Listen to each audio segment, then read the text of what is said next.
ಯಾಕೆಂದ್ರೆ ದೇಶದಲ್ಲಿ ಏನ್ ನಡೀತಾ ಇದೆ, ಉನ್ನಾವ್ ಪ್ರಕರಣ ಆಗಿರ್ಬೋದು, ಮರ್ಯಾದೆಗೇಡ ಹತ್ಯೆ ಆಗಿರ್ಬೋದು, ರೀಸೆಂಟ್ ಆಗಿ ಬೆಂಗಳೂರಲ್ಲೇ ಒಂದು ಆಮಿನಿ ಅನ್ನೋ ಒಂದು ಹೆಣ್ಮಗಳು ಕೊಲೆ ಆಯಿತು. ಈ ತರ ಹಲವಾರು ಇನ್ಸಿಡೆಂಟ್ಗಳು ನಿಜವಾಗ್ಲೂ ಹೃದಯನ ಕಲ್ಕತ್ತೆ. ಎಷ್ಟೋ ಸಲ ಮೌನವಾಗಿಸ್ಬಿಡುತ್ತೆ. ಅದು ಇಷ್ಟ ಅಲ್ಲ, ಇದು ಆಕ್ರೋಶವಾಗಿ ಹೊರ ಬರಬೇಕು. ಸೊ ಇವತ್ತು ಆ ನಿಟ್ಟಿನ ಇಷ್ಟು ದೊಡ್ಡ ಸಂಖ್ಯೆಯಲ್ಲಿ ನಾವು ಸೇರಿದ್ದೀವಿ. ಇವತ್ತು ಕೊಡದೆ ಪೆಟ್ಟು ಬಿದ್ದಿದೆ ಒಂದು ಹೆಣ್ಮಗಳು ಕುತ್ತಿಗೆಗೆ. ಆದ್ರೆ ನಿಜವಾಗ್ಲೂ ಕೊಡ್ಲಿ ಪೆಟ್ಟು ಬೀಳ್ಬೇಕಾಗಿದ್ದು ಎಲ್ಲಿಗೆ? ಇದೇ ಸ್ವತಂತ್ರ ಹೋರಾಟದಲ್ಲಿ ಏನು ಹಳೆ ಉಳಿಗಮಾನ್ಯ ವ್ಯವಸ್ಥೆ ಜಾತಿ ಪದ್ಧತಿ ಇತ್ತು, ಅದಕ್ಕೆ ಕೊಡ್ಲಿ ಪೆಟ್ಟು ಹಾಕ್ಬೇಕಾಗಿತ್ತು. ಆದ್ರೆ ಅದು ಹಾಕಿಲ್ಲ. ಅದಾದ್ಮೇಲೆ 75 ವರ್ಷ ಏನು ಸುದೀರ್ಘವಾಗಿ ಬೇರೆ ಬೇರೆ ಪಕ್ಷಗಳು ನಮ್ಮ ದೇಶನ ಆಳಿವೆ, ಅವು ಕೊಡ್ಲಿ ಪೆಟ್ಟು ಕೊಡ್ಬೇಕಾಗಿತ್ತು. ಹಳೆ ವಿಚಾರಗಳಿಗೆ, ಜಾತಿ ಪದ್ಧತಿಗೆ ಅದು ಕೊಟ್ಟಿಲ್ಲ. ಅದಕ್ಕೆ ಇವತ್ತು ಹೆಣ್ಮಕ್ಳು ಕುತ್ತಿಗೆಗೆ ಬೀಳ್ತಾ ಇದೆ. ಸ್ನೇಹಿತರೆ, ಇಲ್ಲಿ ಎಲ್ಲಾ ಪಕ್ಷಗಳು ಕೂಡ ಒಂದಾಗಿದೆ. ಅದ್ರಲ್ಲಿ ನಾವು ಏನು ಅನುಮಾನ ಪಡ್ಬೇಕಾಗಿಲ್ಲ, ಇದು ಸ್ವಲ್ಪ ಬೆಟರು, ಇದು ಸ್ವಲ್ಪ ಬೆಟರು ಅಂತ ಹೇಳಿ. ಯಾಕಂದ್ರೆ ಇದೇ ಜಾತಿ ಪದ್ಧತಿ ಉಳಿಸ್ಕೊಳ್ಳೋದಕ್ಕೆ ಎಲ್ಲ ಕೂಡ ಪೋಷಿಸಿ ಸಾಕಿರೋ ಫಲವಾಗಿ ಇವತ್ತು ಹಲವಾರು ಹೆಣ್ಮಕ್ಳು ಬಲಿಯಾಗ್ತಾ ಇದ್ದಾರೆ. ಸ್ನೇಹಿತರಲ್ಲಿ, ನಾವು AIMSS ಇಂದ ಏನು ಈ ಹಳೆ ಉಳಿಗಮಾನ್ಯ ವ್ಯವಸ್ಥೆಯಲ್ಲಿ ಬಂದಿರುವಂತ ಮೌಲ್ಯಗಳು, ಇದನ್ನ ಧಿಕ್ಕರಿಸಿ ಹೊಸ ಮೌಲ್ಯಗಳನ್ನ ಎತ್ತಿಡಬೇಕಾಗಿದೆ. ಆ ನಿಟ್ಟಿನಲ್ಲಿ ದೊಡ್ಡ ಮಟ್ಟದ ಹೋರಾಟ, ಪ್ರತಿರೋಧ ಎಲ್ಲರಿಂದನೂ ಬರಬೇಕಾಗಿದೆ.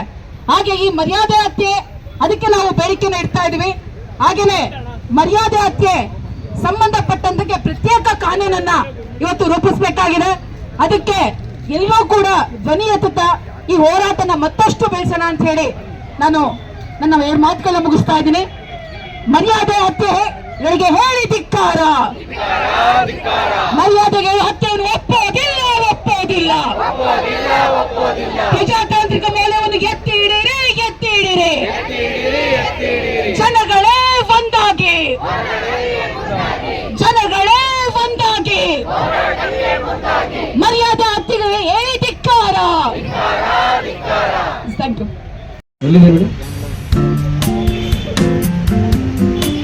ಜ್ಯೋತಿ ಮೇಡಮ್ ಬನ್ನಿ.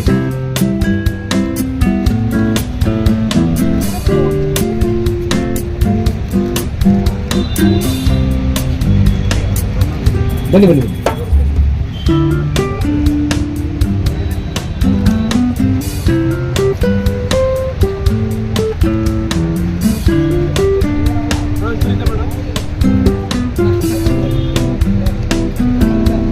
ಎಲ್ಲರಿಗೂ ನಮಸ್ಕಾರ. ನಾವು ಈ ಜಾಗದಲ್ಲಿ ಎಷ್ಟೋ ದಿನ ಮುಗಿಲುದ್ದ ಬೆಳೆಯುತ್ತಿತ್ತು, ಮುಗಿಲುದ್ದ ಬೆಳೆಯುತ್ತಿತ್ತು. ಕಪ್ಪು ಮೈಯಲ್ಲಿ ಕೆಂಪು ಗಂಗೆ ಯಮುನೆಯು ಹರಿದು ಅವಳ ಬಾಯಿಯ ತುಂಬ ಬೆಂಕಿಯಿತ್ತು.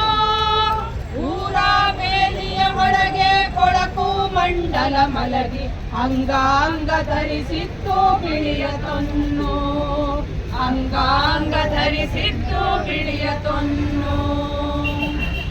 ಭಾರತ ದೇಶದ ಬೀದಿಯ ತುಂಬ ಬೆಳ್ಳಿ ಬಾಕುಗಳ ಮೆರವಣಿಗೆ,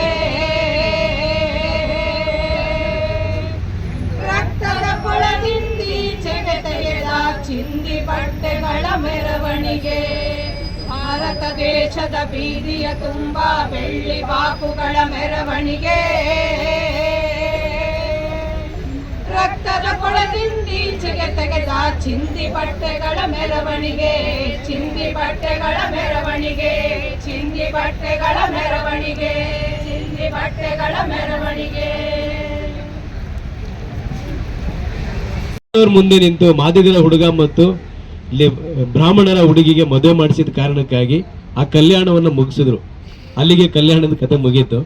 ಈ ಕಲ್ಯಾಣವನ್ನ ನಾವು ಏನು ಅಟ್ಲೀಸ್ಟ್ ಇಷ್ಟು ಜನ ನಿಂತು ಯಾವುದನ್ನ ಪ್ರತಿಭಟಿಸಕ್ಕೆ ನಿಂತ್ಕೊಂಡಿದ್ದೀವಿ. ಆ ಕಾರಣಕ್ಕಾಗಿ ಇಲ್ಲಿ ಸ್ವಾತಂತ್ರ್ಯ ಉದ್ಯಾನವನ್ನ ನಮ್ಗೆ ಕೊಟ್ಟಿದ್ದಾರೆ. ನಮ್ಗೆ ಮಾತ್ರ ಇದು ಸೀಮಿತ.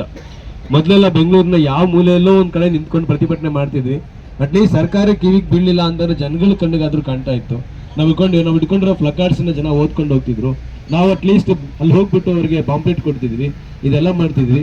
ಇದೊಂದು ಒಂದು ಸಣ್ಣ ಕಲ್ಯಾಣದ ಒಂದು ಪಳೆಯುಳಿಕೆ ಇದೆ. ಇದನ್ನು ಕೂಡ ಕೆಡಿಸೋದಕ್ಕೆ ಅಂತ ಪ್ರಯತ್ನ ಪಡ್ತಿದ್ದಾರೆ. ಇದಕ್ಕೊಂದು ತುಂಬಾ ದೊಡ್ಡ ಪರಂಪರೆ ಇದೆ. ಮೇಡಮ್ ಅವರು ಹೇಳಿದಂತಹ ಈ